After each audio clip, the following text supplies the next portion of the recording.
Hi there, welcome to Jonathan's Art Journey. I'm Jonathan, and today we're going to be talking about quality versus quantity.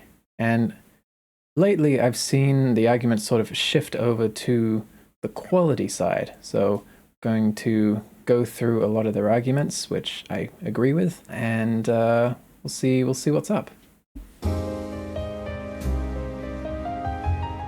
So, the argument I've seen lately in favor of quantity is not that quality isn't valuable, but that the mindset of producing a few high quality things isn't an efficient way to learn.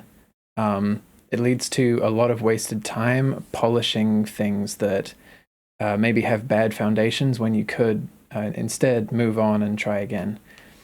Instead, you should be trying to produce a lot so that you can get quality through quantity. It reminds me a bit of this interview that I read with, it was a behind the scenes with one of the National Geographic photographers. And wildlife photography is notoriously difficult because you don't have any control over the subjects whatsoever. But still, these people managed to go out there into the savannas of Africa and get 16 absolutely amazing images for this article that they needed to illustrate. So, how did they manage this? Did they have a bunch of fancy equipment? Are the photographers just especially skilled and or lucky? Well, I mean, they do have the equipment, and they did the situations that the photos were being taken in had to actually happen, so they got lucky in that regard. But the real reason they could get those 16 perfect photos is because they took about 4,000. They got quality out of quantity. If they had waited and only taken about 16 shots when they thought it was, when the situation happened, they were like, "Ooh, perfect, we can use that for one of our 16." They would have missed out on some of the best moments because maybe the lighting was slightly wrong, maybe they got the shutter slightly off, and maybe they should have taken the picture half a second earlier. But they gave themselves 4,000 opportunities to get the perfect photo. Now, that analogy isn't really perfectly one-to-one because we're not nature photographers. We do ideally have some control over our own production and skill, but the point is to give yourself the opportunity to get those absolutely perfect images by just producing a lot. The other analogy that often comes up in relation to this quality versus quantity thing is a story of a university pottery professor teaching a beginner's class. So he split the class into two groups.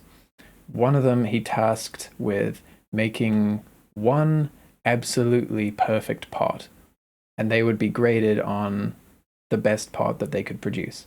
And the other group, he said, make as many pots as you can. You're going to be graded by the weight. I'm going to get a scale and I'm going to weigh the amount of pots that you've made every week. So the first group goes away and they spend a lot of time researching and planning and doing lots of sketches and thinking about what would be the perfect pot, what will get me the best grade. And then they sit down in the last week and they produce a couple guided by the research that they've done.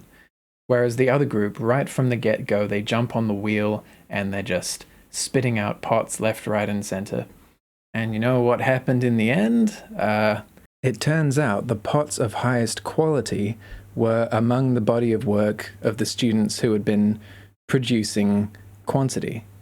Now, there's just one caveat on that. Just making a lot of things isn't necessarily going to guarantee you improvement. Like, if you keep making the same mistakes over and over again, then you're going to reinforce them rather than remove them.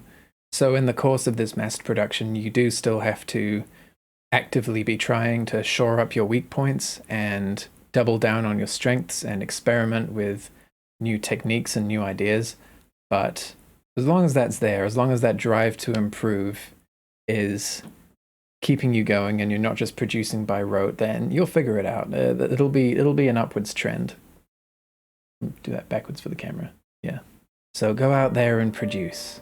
Make stuff even if it's bad, even if it gets no attention, even if no one gets it. It's all a step on the road, a step on the journey to your destination.